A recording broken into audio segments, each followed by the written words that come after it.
Bismillahirrahmanirrahim. Assalamualaikum warahmatullahi wabarakatuh.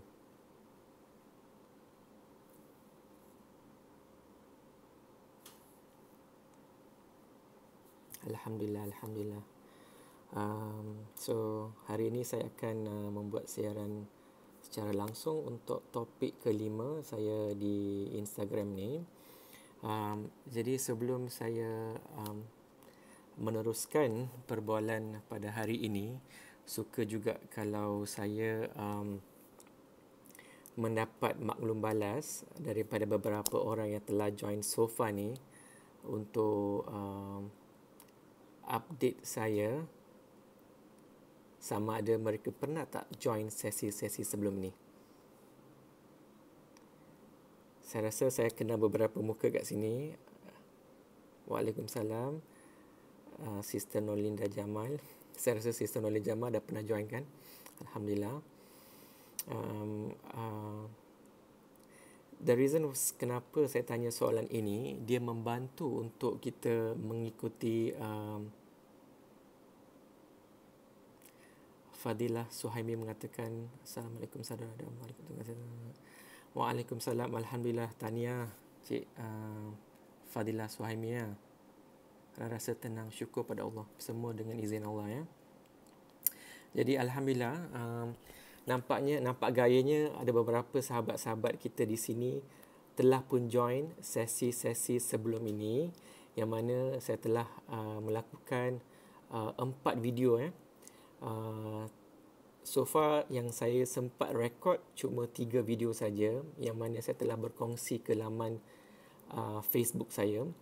Addressnya ialah Adam Chandran. Saya selalu termiss, tapi saya ada tengok video Encik di YouTube. Oh, tapi yang baru-baru ni saya tak letak kat YouTube ya. InsyaAllah saya akan cuba rekodkan semua.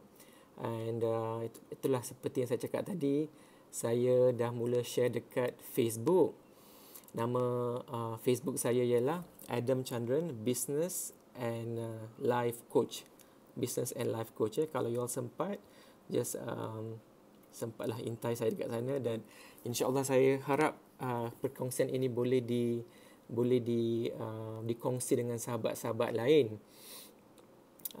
Hari ini alhamdulillah saya akan berkongsi beberapa tips, ataupun selalunya saya kata sebagai persoalan ke atas diri saya sendiri ya. Actually saya ni lebih mahir ke arah bisnes. Kekuatan saya ialah ke arah bisnes. Sejak graduation sampai sekarang, saya memang berada di dalam bidang bisnes. Alhamdulillah, dengan izin Allah, saya mendapat ilmu bisnes ni banyak dekat dengan syarikat lama saya, syarikat multinasional. Saya sangat bersyukur dengan semua yang saya dapat. Dan minat coaching ni pun datang daripada syarikat itu juga. Di akhir-akhir tempoh saya berada di syarikat tersebut, saya mempunyai banyak supervisee. Dan saya rasa salah satu cara saya memberi semangat ataupun memberi inspirasi kepada staf-staf saya ialah melalui coaching. Tetapi pada ketika tersebut, saya lebih ke arah mentoring. Mentoring yang mana saya hanya memberi jawapan. Dan saya dapat rasa bahawa bila saya memberi jawapan, dia tak sustainable ya. Jadi selepas saya dalam 6 tahun lepas, bila saya start this new business dengan Prof Muaya, saya lebih ke arah coaching. Sebab coaching ni dia sustainable daripada saya memberi jawapan kepada sesiapa sajalah ya. Jadi tugas saya hari ni ialah ada sedikit coaching, some question yang saya akan tanya. Topik hari ini ialah Cik Roziz bertanya apakah topik hari ini. Okey. Topik hari ini saya akan bertanya beberapa soalan ya. Niatnya ialah untuk kita mendapat kesedaran sewaktu kita ditimpa ujian ataupun bila kita menempuh cabaran lah.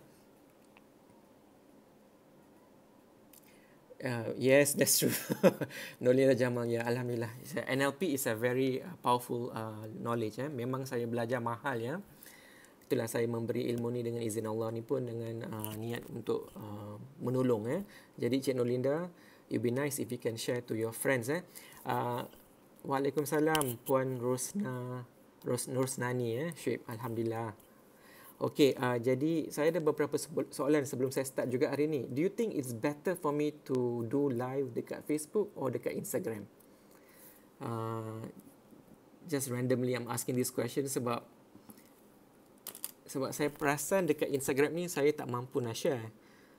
Dan saya tak sempat nak record beberapa video asal kan. Jadi saya rasa kalau dekat Facebook ni senang nak share.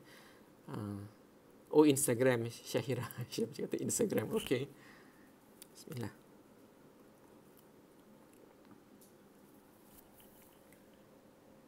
Oh, you don't have Facebook. Okay. Masya Allah. Instagram. Ramai kata Instagram ramai juga yang mengatakan Facebook. Okay. InsyaAllah kita buat dekat dua-dua. Yeah, that's true. Nur Hidayah kata Facebook is better. Sebab saya secara jujurnya, I'm not a social media expert. Ini baru nak belajar ni. Kalau Facebook lebih baik, Facebook pun okey. Okay. Thank you for your feedback. I really appreciate it. So, I think dalam semua sesi-sesi saya akan sentiasa start dengan konsep dulu. Dan saya mengharapkan sahabat-sahabat semua ambil buku dan catat. Yang kalau tak ada buku pun tak apa, you can catat from your with your phone lah. Boleh Sebab I think the powerful will be very helpful for you to understand. Kalau ada tersekat-sekat nanti, kita berbalik kepada konsep tersebut supaya pemahaman kita menjadi lebih mudah. Jadi, let's start with the concept. So, kalau kalian ingat, in the last session, I talk about the conscious and unconscious mind. Okay?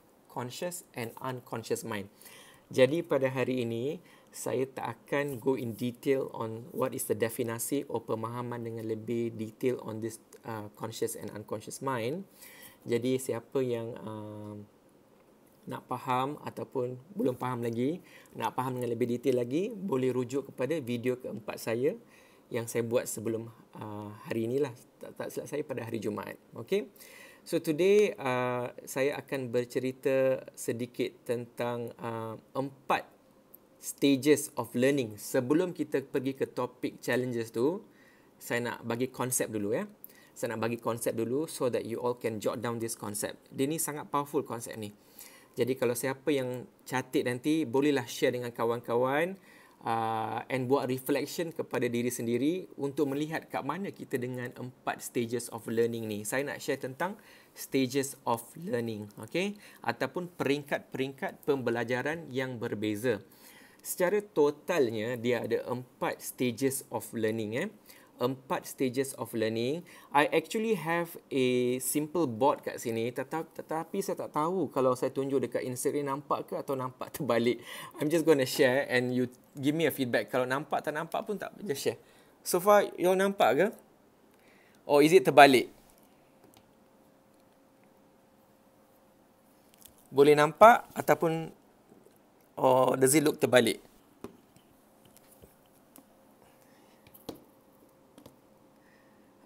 Okay, nampak tapi terbalik. Okay, it's alright. Tak apa Tak apa, saya akan cerita sahaja. Don't worry. Just take a book. Kita buat draw line. Draw line ibarat macam tangga. Kita draw a line ibarat macam tangga. Okay, ibarat macam tangga. Minta maaf sebab saya bila saya menggunakan kamera macam ni, dia nampak terbalik. Sorry, it's okay. Okay, jadi saya cuma explainkan, you all catat sahaja konsep tentang learning stages. So just bayangkan there's a line going up. So the first stage and the second stage ialah incompetence. The third and fourth stage ialah competency. Definasi incompetent boleh faham semua kan kawan-kawan, sahabat-sahabat semua? Yang pertama dan kedua ialah incompetence, maksudnya tak faham ataupun tak mahir langsung. Stage ketiga dah mula mahir, stage keempat tu memang itulah yang kita nak capai. Jadi saya explain apakah stage pertama, kedua, ketiga dan keempat ini. Okay? Stage pertama dinambah Prof Moya Official. Ibunda Prof dah join. Assalamualaikum Ibu. Okey, jadi stage pertama dan kedua ialah dipanggil incompetence. Jadi stage pertama ibarat kita tak tahu apa yang kita tak tahu. Dipanggil sebagai unconscious incompetence. Okey, write down unconscious incompetence. Stage kedua ialah conscious incompetence. Stage ketiga ialah conscious competence. Stage keempat ialah unconscious competence. 4 stages ibarat naik ke atas. Pertama, unconscious incompetence. Stage kedua, conscious incompetence. Ketiga, conscious competence.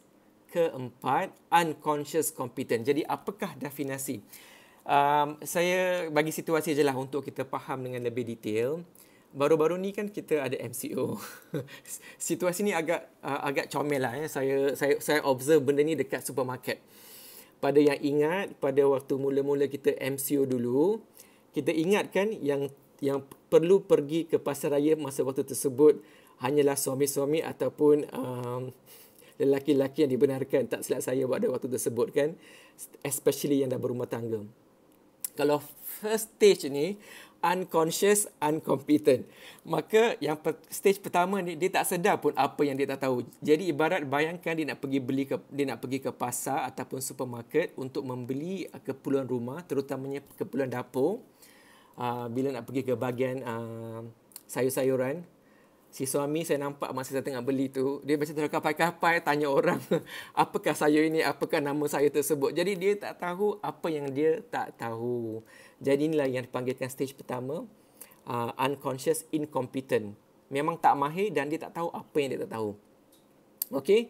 So selepas dah lama dah pergi, alhamdulillah mungkin dah 2 kali 3 kali pergi membeli barang, mulalah dia jadi conscious incompetent. Mulalah si fulan dah tahu, oh rupanya saya tak tahu selama ni tentang membeli dapur. Dia dah mula conscious tentang benda yang dia tak tahu. Dia dah mula sedar dengan apa yang dia tak tahu. Ini dah kira stage yang lebih menyenangkan sikit lah. Kalau stage pertama tu dia sangat bahaya ya. Kita selalu ada kat stage macam ni bila kita tidak mempunyai skills baru. Bukan saja skills baru, knowledge baru sangat penting. Bahagian pertama ni dia sangat clueless about everything. Ya. Contohnya kalau anak-anak yang baru nak masuk alam persekolahan ni, dia tak tahu apa yang dia tak tahu. Dia masuk sekolah terus dia nampak ramai orang, dia akan nangis. Jadi dia blur dengan apa yang berlaku, kan? Dah lama-lama tu dia dah sedar apa yang berlaku. Inilah stage conscious incompetence, tetapi belum mahir lagi nak baca, belum mahir lagi nak orang kata nak menulis, nak mengira. Ini di stage kedua, conscious incompetence. Apa yang kita nak ialah kita nak sampai ke bahagian conscious competence. Conscious competence ialah bahagian yang mana kita dah mula sedar tentang kita punya kemahiran tersebut. Okay, anak saya baru masuk.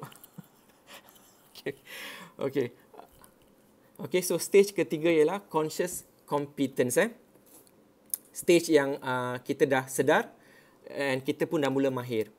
Apa yang kita nak capai kat sini ialah stage keempat, di mana bila kita sentiasa buat perkara-perkara tersebut, kita akan sampai ke part yang dipanggil sebagai unconscious competence. Unconscious competent. Ya. Kepada sahabat-sahabat yang join sesi kita punya video yang keempat sebelum ni, saya memberi satu konsep 10, 70 dan 20. Untuk kita ke stage keempat, daripada stage ketiga ke empat, dia memerlukan tasking ataupun memerlukan constant repetitious of apa perkara yang kita nak mahirkan supaya dia menjadi unconscious competence. Okay, go. Boleh follow so far kawan-kawan? Siapa yang boleh follow, please give me thumbs up. Ataupun just tell me that you understand what I'm talking about. Saya tengah bercerita tentang 4 stages of learning. Bahaya ialah stage pertama. Blur, maksudnya unconscious incompetence. Kedua, dah mula tahu apa yang tak tahu, conscious competence. Ketiga, dah mula mahir, dipanggil sebagai conscious competence tapi penuh dengan usaha. Sebab stage ketiga ni dia dah mahir tapi dia penuh dengan usaha. Contohnya macam saya, bila dah mula baca, mula dah faham tajwid nak baca Al-Quran, saya dah faham dah. Tetapi dia tak smooth lagi. Jadi saya masih lagi merangkak. Jadi kalau ada surah baru, saya terpaksa baca banyak kali. Contohnya surah Al-Mulk, Al-Waqi'ah. InsyaAllah, Alhamdulillah saya dah mula faham. So all of us here, we need to be at stage number 4, which is unconscious competent.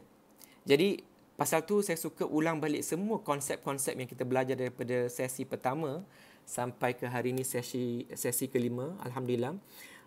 Jadi suka saya nak ulang saya punya ratio yang saya bagi 70%, 20%, 10%. So jadi kawan-kawan catat benda ni Saya belajar tentang konsep ni sewaktu saya ingin mendapat sertifikat sebagai business coach dan juga team coach. Okay, jadi sebenarnya saya dah tahu benda ni, tapi saya sangat suka dengan ratio ni ataupun nisbah ni, iaitu 10, 70 dan 20.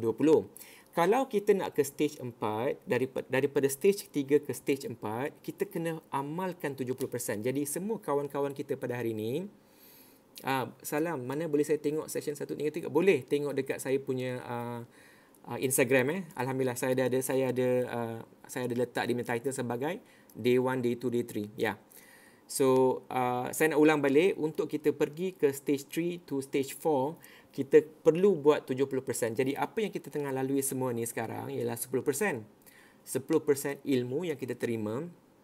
Dan sahabat-sahabat, percaya cakap saya, ilmu ni tidak ada hasil. Rugi saya cerita selama ni, ataupun daripada stage video pertama sampai ke Cik Rozis, saya akan explain kan, sabar sekejap But thank you for asking this. Apakah 70, 20, 10? Kita terbalikkan It is actually 10, 70 and 20. 10% ialah ilmu, nisbah ilmu. 70% ialah amalan. We have to do 70%. And the 20% is feedback daripada kawan-kawan ataupun orang yang lebih mahir tentang sesuatu topik tersebut. Contohnya, if you want to be good at maths, mungkin macam anak saya Yasmin, dia umur 6 tahun, alhamdulillah dia dah boleh buat matematik darjah 3. Tetapi kalau untuk dia jadikan dia automatic untuk kat stage 4, dia kena banyak beraktis. Itulah 70% Jadi 10% ilmu kehidupan yang kita terima daripada guru-guru kita, daripada membaca, daripada mendengar Facebook, daripada ahli agama dan sebagainya. Tetapi guys, kawan-kawan semua perlu ingat, apa-apa ilmu yang kita buat dalam hidup ni, kita kena kerja keras 70% untuk jadikan dia sebagai unconscious competence. Okay? Ya, dan untuk hebatkan lagi kita punya ilmu tu, seeloknya kita mencari guru ataupun mentor untuk kita mendapat feedback ataupun maklum balas. Apakah kita punya progress? Are we doing well? Are we not doing well? Dan sebagainya. Itulah konsep 10, 70 dan 20. Okey, so sekarang dah habis konsep. Saya nak masuk ke topik yang saya niat nak kupas pada hari ini iaitu bila kita mencapai cabaran, bagaimanakah kita menyoal diri kita? Apakah soalan-soalan yang harus kita kemukakan pada diri kita supaya our awareness it is much better than before. Okay? Dan seperti yang maklum, dalam any cabaran yang paling common ialah seperti COVID lah. Contohnya COVID, family matters, hubungan ataupun relationship, finance, career or even studies. It is very normal dan memang semua kita akan diuji Memang semua kita akan diuji sehingga kita bertemu Allah Jadi apa yang kerap berlaku sewaktu kita mendapat ujian ialah satu emosi yang negatif. Everyone setuju tak kisahlah unemployment ke, dibuang kerja ke, mempunyai masalah hubungan ke, relationship problem, or even health problem, learning disabilities, definitely kita akan mendapat emotion negatif yang saya telah kupas pada beberapa sesi yang sebelum ini, kan. Suka saya nak quote kat sini. Minta izin nak minum sikit. Bismillah. Suka saya nak quote kat sini satu research yang telah dibuat oleh University of Chicago. University of Chicago, dia mempunyai seorang profesor yang bernama John Cacioppo. John Cacioppo. Beliau merupakan neuroscientist yang mana tugas mereka ialah banyak membuat kajian tentang minda. Ya. Jadi apa yang saya nak cerita tentang kajian beliau ni agak unik. Beliau ada membuat kajian tentang our brain punya kita punya brain punya response toward negativity versus positivity. Dia membuat kajian tentang respon brain kita terhadap situasi negatif dan juga situasi positif. Apa yang kesimpulan yang beliau dapat daripada research yang telah dilakukan, kita punya brain ni direspon lebih kepada negativity daripada positivity. Jadi the bad news is that bila kita mempunyai masalah, kita akan nampak semua perkara keliling kita macam bermasalah. Boleh follow so far? The way the brain works, dia punya kajian ni lebih khusus. Dia membuat kajian terhadap beberapa situasi positif dan juga negatif. Dia membuat kesimpulan bila berlakunya negative situations, the brain respond more and it tends to see everything else that comes with it is negative. Okay, inilah satu research yang telah dibuat oleh John Cacioppo daripada University of Chicago. Jadi kesimpulan yang kita dapat buat daripada sini ialah bahaya ya. Ini dari segi Islam pun kita tahu bisikan syaitan ni hebat ya. Bila ada berlaku ujian macam-macam kita akan nampak semua keladak. Itulah cara saya nak buat kesimpulan tu dari segi pemahaman agama Jadi yes, tak boleh betul Nur Suryanti, tak boleh nak berfikir secara nasional, tapi itulah statistik yang kita nampak fitrah akal ni. Jadi kita ambil maklum balas daripada research ni untuk kita pause dan kita tanya beberapa soalan sebelum kita go deep with the issues. Jangan kita terlampau respon dengan negatif itu 100%. Ya, jadi suka saya nak ulang beberapa soalan yang saya telah ingin saya kemukakan pada hari ini. Jadi soalan so far boleh follow guys Jadi soalan pertama yang saya nak kemukakan kat sini ialah, especially when you go through challenges, doesn't matter any challenges, ujian daripada Allah, you have to pause. Okay, just pause, detach from everything that goes around. If you need to isolatekan diri, especially isolatekan diri dengan Allah. Dan saya pernah beri kesimpulan how I memahirkan hidup saya kan. Saya banyak cuba masih lagi dalam perjalanan untuk dekatkan diri dengan Allah. Get yourself isolated. So I want to give you the soalan pertama ni ialah is about perspective. The first question ialah perspective.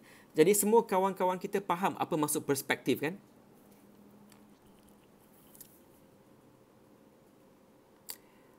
Everyone understand what perspective means? Okay, let me use this glass. Setiap kita dilahirkan berbeza. Cara kita melihat sudut pandang. Very good, Syara Begum. Cuba kita melihat gelas yang saya tunjukkan ni ataupun tumbler ni. Apa yang kita nampak? Apa yang kita nak sampak? Some people akan nampak is half full. Some people akan nampak dia sebagai half empty. Okay, jadi perspektif ialah cara penglihatan yang berbeza mengikut your history, your belief, your thoughts, your emotions. Remember, saya dah cerita hari tu. Nampak Cik Dinda Jajas Craft kata air kosong gelas putih. Yes, some people say half full, some people kata half empty. Doesn't matter ya, sebab inilah cara kita melihat berbeza. Jadi alangkah baiknya kalau kita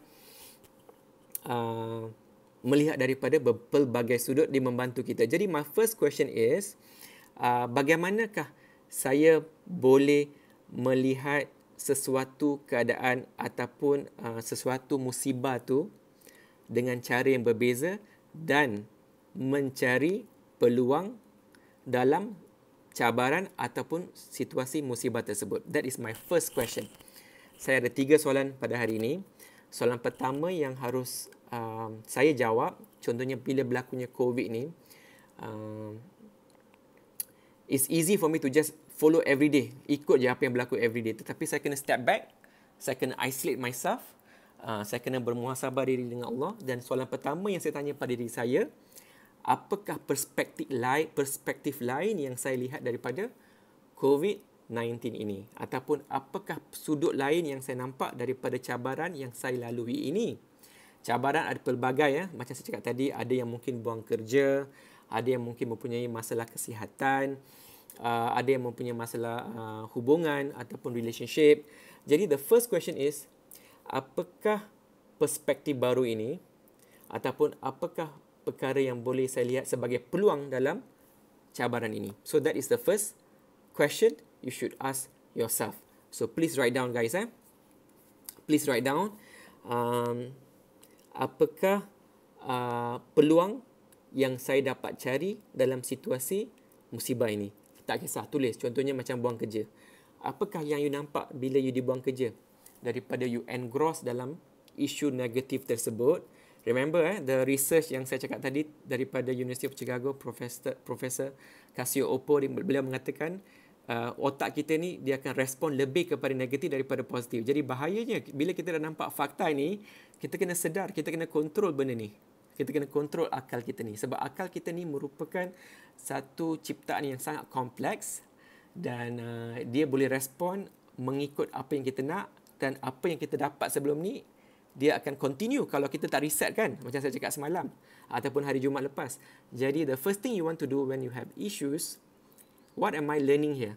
Apakah yang boleh saya belajar daripada situasi ini? Apakah yang sudut yang saya boleh peluang ataupun what is the opportunity? What is the peluang yang saya boleh dapat daripada situasi ini? Contohnya bila dibuang kerja. Can anyone share? Just for the sake of discussion. Sesiapa yang nak cuba boleh cuba.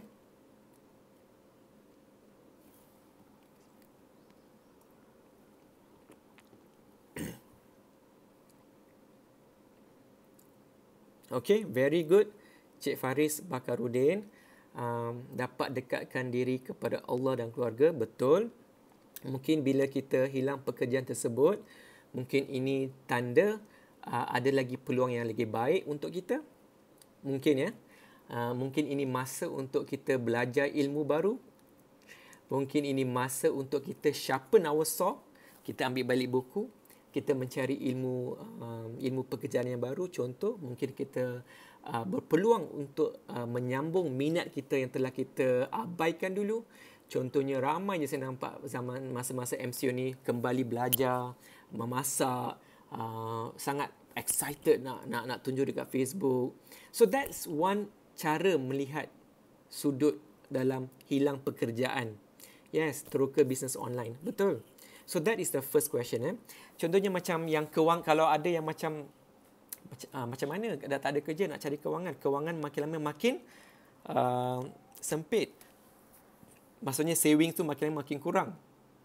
That is a problem kan? But don't stay in the problem too long. Keluar, isolate yourself, cari perspektif baru. Mungkin ini waktu kita memahami keadaan kewangan kita yang sebelum ni kita mungkin tak pandang serius. Mungkin dah tiba waktunya kita nak belajar cara kewangan yang baru. Bagaimana nak membuat simpanan. Bagaimana nak membuat pelaburan dalam pelaburan yang mengikut syariat. Bagaimana kita nak belajar tentang Excel, finance, benda-benda baru yang tak pernah kita lihat sebelum ni sebab kita ambil mudah benda tu. Ya. Dan apa lagi? Contohnya macam relationship. Apa lagi contoh isu yang kita ada? Yes, isu relationship kan. Ialah mungkin ini masa untuk kita lebih dekat dengan Sang Pencipta. Allah ya Khaliq. Kan? That's how I see it lah. Kalau ada isu relationship ni, ini daripada pengalaman sendiri juga. Senang kita nak menuding jari pada sesiapa saja. Jadi ini waktu untuk muhasabah diri, waktu untuk saya audit diri saya sendiri. Saya dekatkan diri dengan Allah, saya bertaubat, saya menyucikan diri, ya Kudus, ya Jalil, nama-nama Allah yang boleh kita gunakan untuk proses penyucian jiwa. Itu contoh, guys. Itu contoh dalam situasi yang mana kita mempunyai isu relationship. Kalau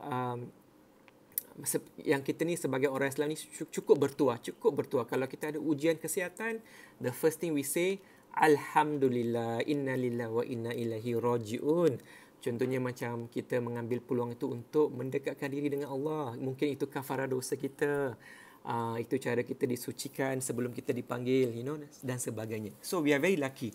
Dan seriously, saya cakap jujur, kita ni sangat bertuah sebagai orang Islam, sebab saya ramai lagi teman-teman, even ahli keluarga yang belum mendapat iman. Kesian dalam situasi mereka tak nampak sudut lain. Cuma nampak dunia saja. Dunia yang cukup kita rasa panjang, tetapi akhirat Masya Allah lagilah panjang. Tak dapat nak dibayangkan dengan akal yang kita ada ni. Jadi ini satu soalan yang harus kita tanya pada diri kita. Okey? Itu soalan pertama, sahabat-sahabat. Saya nak pergi ke soalan kedua pula. Soalan kedua ni saya pernah sentuh dalam video saya yang sebelum ini. Suka saya nak ulang balik lah. Tetapi dia sangat powerful. Sangat powerful. Terutamanya kawan-kawan kita yang mungkin tak mampu nak move on. Tak mampu nak melihat sudut lain. Tak mampu nak tak tahu bagaimana nak bergerak, kan. Okey, ini soalan kedua ni lebih kepada fokus. Ataupun apa yang kita mampu kontrol. Itulah yang kita fokuskan. Keadaan yang tak mampu kita kontrol, yang tak mampu kita pegang ataupun luar daripada kemampuan kita, kita jangan fikir. Daripada dalam bidang NLP ni ada satu terma yang digunakan, what you focus expand. Okay, what you focus expand. Apa yang kita fokus dia berkembang. Boleh faham semua? Apa yang kita fokus berkembang. Kalau kita fokus negatif, dia akan berkembang. Kalau kita fokus nak baik saja, Masya Allah, trust me, apa yang you all nampak, semua akan baik aja. Ini daripada pengalaman hidup sendirilah.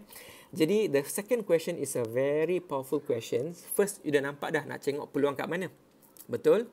Kedua, kita fokus. Okay, dalam situasi kewangan tu, apa yang saya tahu, saya fokus tersebut.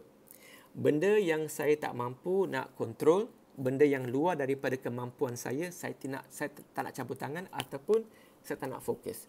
Sebab that's why saya kata hari itu circle of influence, circle of concern. Dalam hidup kita, kita kena kembangkan circle of influence, not circle of concern. Dia ibarat macam ni. Kalau katakan ada satu circle nampak okey, ini ialah benda yang kita dapat kontrol. Kita jangan fokus pada benda yang kita tak dapat nak kontrol kat sini. Kita fokus kat sini aja. Jadi apakah benda-benda yang kita tak dapat nak kontrol? Contohnya dalam issues relationships, right? Boleh kita kontrol pasangan hidup kita? Boleh kita kontrol anak-anak kita yang dah akil balik, yang mungkin dah matang, yang dah dewasa? Boleh kita kontrol bos kita? Boleh kita kontrol kawan kita? Tak boleh. Boleh kita kontrol alam? Bila berlakunya MCO, boleh kita keluar? Tak boleh. Benda yang kita tak dapat nak fokus, tak dapat nak kontrol. Jadi kenapa kita nak fokus pada benda-benda yang tak dapat kita nak kontrol? Jadi kita fokus on apa yang kita boleh kontrol. Perkara pertama yang paling penting ialah kontrol diri sendiri. Kontrol diri sendiri dalam semua sudut masalah yang telah kita bincangkan tadi. Contohnya relationship, focus on growing yourself, focus on being happy, fokus untuk meningkatkan ilmu, fokus untuk membahagikan diri dengan dekatkan dengan diri dengan Allah.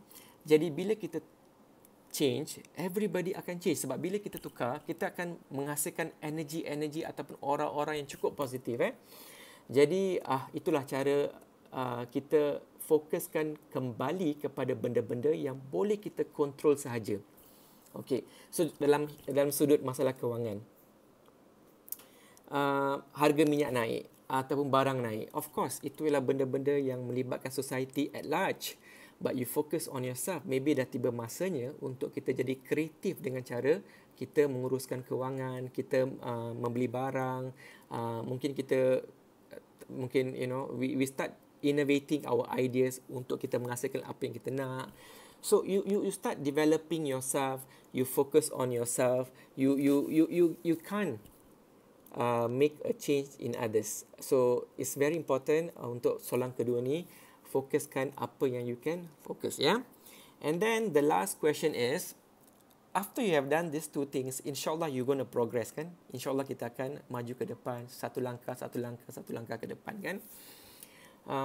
Dan apa yang saya nampak, selalunya bila kita mengalami cabaran ni, kita akan rasa serabut, kan? Especially yang belum buat soalan pertama dengan kedua ni. Dan saya melalui pengalaman sendiri dalam banyak masalah yang saya pernah lalui. Semua yang saya lalui dalam 5 tahun lepas ke, 2 tahun lepas ke, or even 1 year ago, saya dah lupa dah. Ya. Jadi the third question is, does it matter apa yang berlaku sekarang dalam 5 tahun yang akan datang? What do you guys think?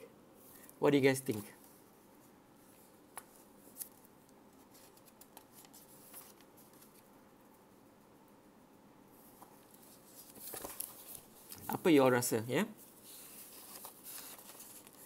Dengan semua cabaran yang kita ada sekarang, dan cuba reflect balik. Tak kisahlah sesiapa dalam grup ni 5 tahun lepas ke, or even 2 tahun lepas ke, ataupun 1 tahun lepas ke. Do you remember the problem that you had? Does it matter to you now?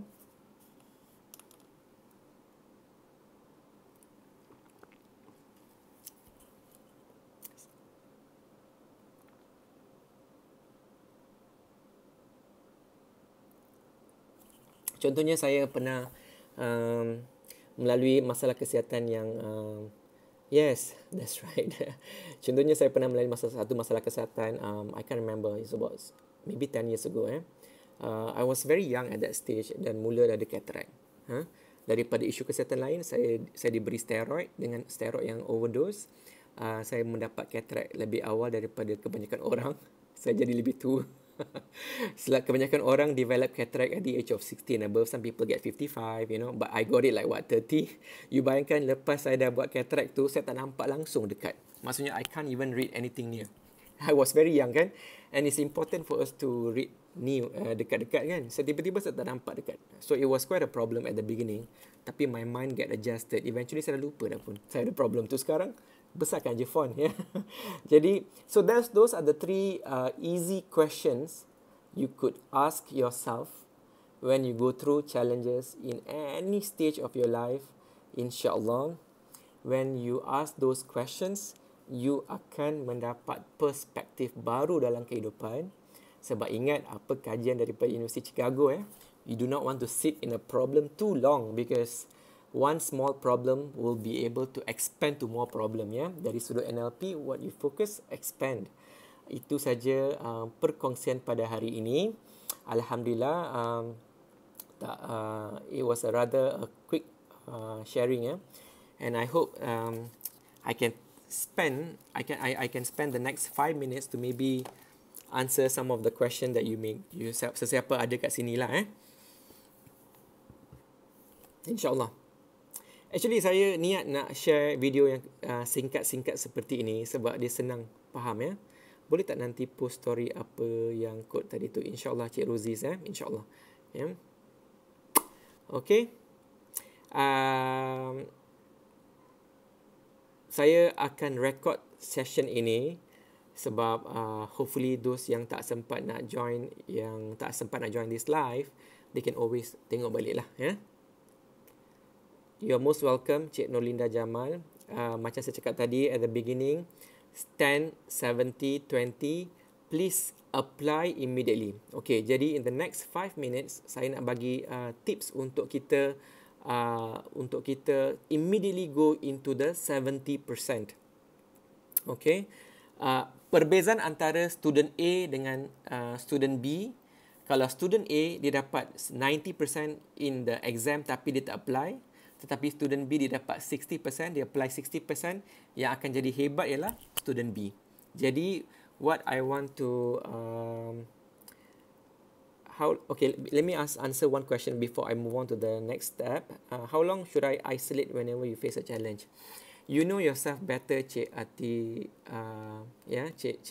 the person who asking me these questions. You know yourself better. For me, it depends, depends on your personality, depends on your character. Saya ni introvert. Saya lebih suka, saya suka bangun awal, where tak ada anak-anak, tak ada bising. I like to be alone with the creator. And Masya Allah, it give me ketenangan yang berbeza. Dan MCO ini merupakan hadiah daripada Allah, satu hadiah yang cukup bernilai, where I got to reflect a lot. And I like to do this every year, especially last 10 days lah. Dan saya dapat menggunakan waktu yang diberi ni untuk isolate myself. And especially in the last 10 days. Sebab ialah mengejar Lailatul Qadar kan. Jadi I woke up much earlier. Alhamdulillah. Sebab saya rasa susah nak buat benda ni kat Malaysia. Sebab setiap tahun, last 10 days ni, saya dah hampir 9 kali saya pergi ke Tanah Suci. Daripada saya masuk Islam, tahun kedua saya masuk Islam, sampai ke saya dah berkahwin ni, sampai dah anak-anak ni, saya last 10 ni saya suka duduk dekat Tanah Suci. Sebab kat sana memang tak tidur. Last 10 days ni memang tak tidur.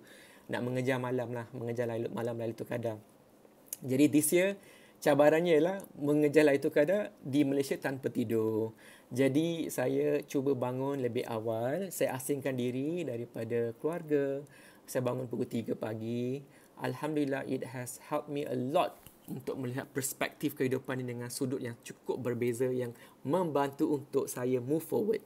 Okay, that itu personal sharing lah. Minta maaf lah sebab banyak sangat sharing personal ni.